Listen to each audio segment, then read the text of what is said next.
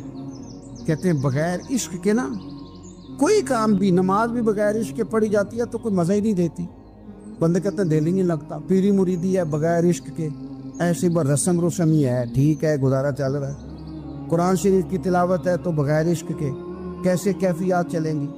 اللہ رسول کے ساتھ پیار ہے تو کوئی دلچسپی نہیں، کوئی شوق نہیں، کوئی کیفیت۔ آپ یقین کریں کچھ بندوں پہ بندے کو تڑپ آ جاتی ہے، شوق آ جاتا ہے، یار یہ اس کو کیسے نکالیں، یہ کس طرح کا پیار کرتے ہیں، آ کے بیٹھا رہتا ہے، چپ کر کے بیٹھا رہتا ہے، کہتا ہے جی کوئی کام نہیں بس 10 منٹ ملنا ہے، بندے کو اس بندے پر ویسے ہی پیار آ جاتا ہے۔ کچھ ایسے سنگی ہوتے ہیں جو آستانوں پہ 10 چکر لگا کے آتے، شکوہ نہیں کرتے کہ میں 100 دفعہ بھی آیا ہوں فلانے حضرت ملے نہیں، وہ وارفتگی ہے، وہ شوق ہے ہمارا۔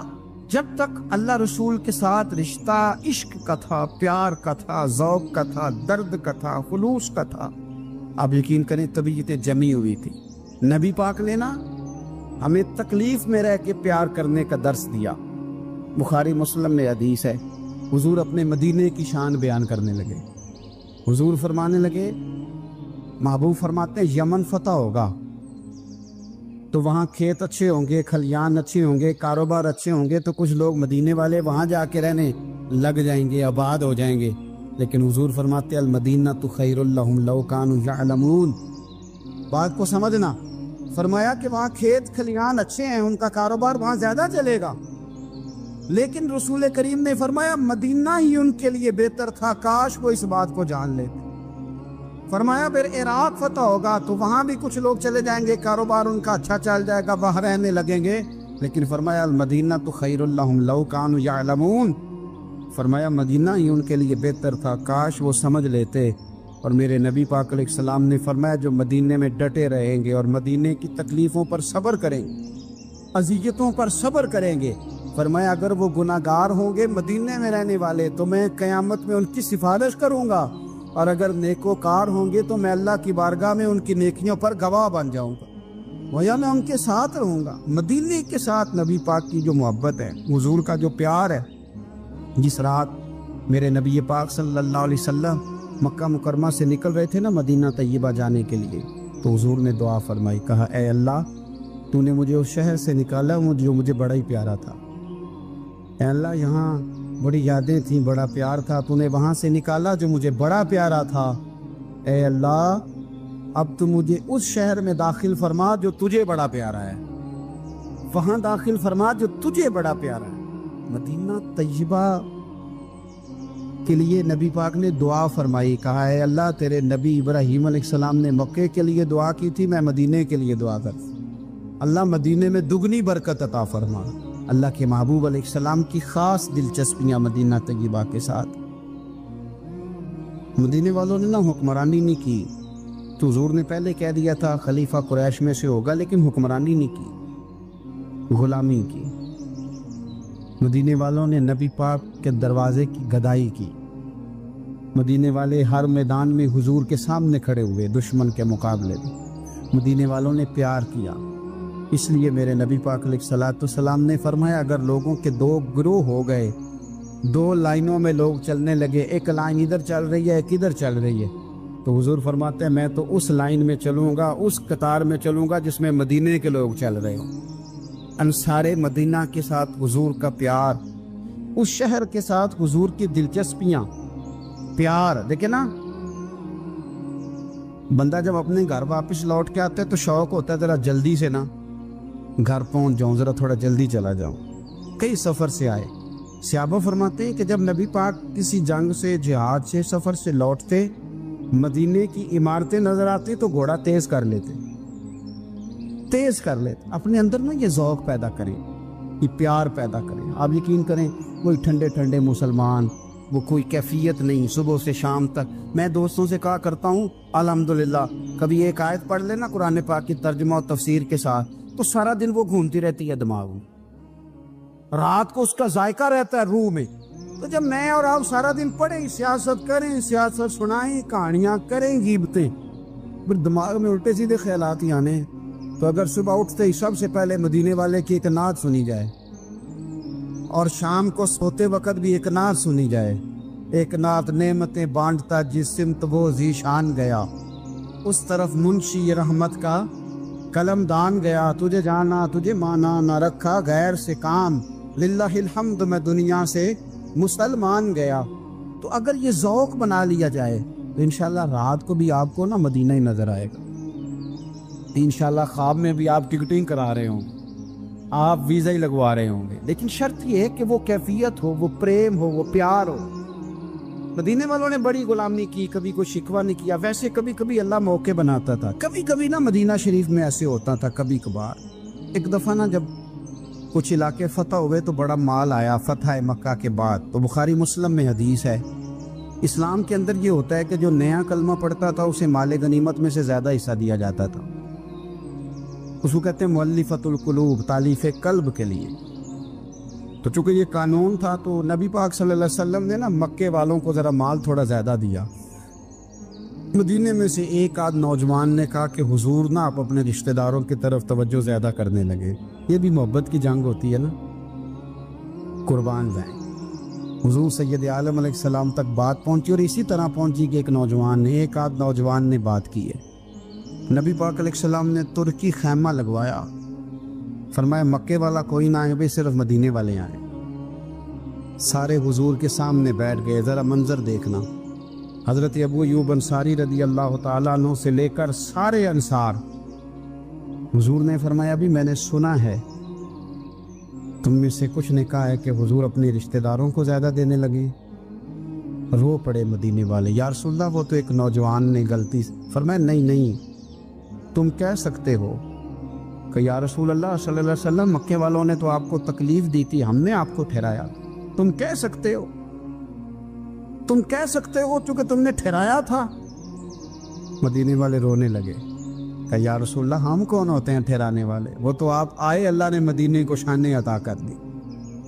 میرے محبوب نے فرمایا تم کہو نا کہ یا رسول اللہ مکے والے تو بدر میں تلواریں لے کے آ گئے تھے، ہم تھے جنہوں نے سینے پیش کیے تھے۔ وہ رو رہے ہیں، نہیں حضور ایسا تو نہیں ہے، وہ تو آپ نے مہربانی کی تو بدر میں ہم میں سے کچھ شہید ہو گئے، کچھ غازی بن گئے کی برکت سے۔ حضور نے فرمایا تم کہو کہ احد کے میدان میں انہوں نے پتھر مارے تھے، ہم نے سینہ پیش کیا تھا۔ حضور بھی رونے لگے، مدینے والے بھی رونے لگے۔ نبی کریم نے فرمایا تم کہو کہ جانے ہم نے قربان کی، تم کہو کہ حضور ایک قربانیاں ہم نے دی، کہہ سکتے ہو تم نے دی ہیں، ہمارا حق بنتا ہے کہو۔ اور جب رو رو کے بے حال ہو گئے تو سرکار بھی روئے، کھل کے روئے، پھر آنسو پونچھے اور کریم رسول فرمانے لگے او بھولے مدینے والو، کیا تم یہ نہیں پسند کرتے کہ لوگ جب اپنے گھروں میں جائیں تو بھیڑ بکریاں لے کے جائیں، اور جب مدینے والے اپنے گھر جائیں تو اللہ کے رسول کو ساتھ لے کے جائیں؟ تم یہ نہیں پسند کرتے کہ تمہارے ساتھ میں جاؤں؟ یہ نہیں تمہارا شوق دیکھو کسی کے حصے میں کچھ آیا، کسی کے حصے میں کچھ آیا، کسی کے حصے میں کچھ آیا۔ مدینے والے وہ لوگ ہیں جن کے حصے میں اللہ کا پیارا حبیب آیا۔ تمہیں رسول کریم ملے، تم کتنے خوش بخت ہو، کتنے خوش نصیب ہو، تمہیں نبی پاک کا ساتھ ملا۔ حضور ہے، یہ ہے ارض جنت، یہ طیبہ کی زمین ہے، جنت بھی یہیں اور مال کے جنت بھی